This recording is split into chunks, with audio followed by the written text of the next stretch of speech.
too hot to bake. Let's make a treat. 1 cup rice check cereal. 1.5 cups of rolled oats. 1/2 cup of chopped nuts. I had walnuts, so that's what I'm using. I need a cup of peanut butter. I'm gonna spray the measuring cup so the peanut butter comes right out. Pretty good.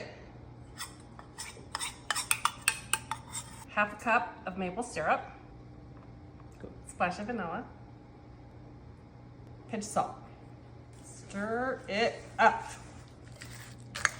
I'm gonna spray it so they pop out.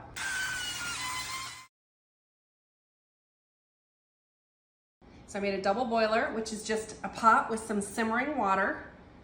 And then a little insert. I've got 1 cup of dark chocolate chips in here and 1 tablespoon of coconut oil.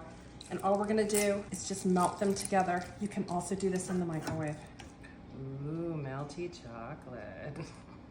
So we're gonna top them with the melted chocolate. Put just a little bit of flaky salt on each of these, and I'm gonna pop them in the fridge to harden. This is what they look like when you pop them out of the little muffin tins. They are so good. You absolutely have to try these. They are peanut buttery and chocolatey and crunchy and delicious.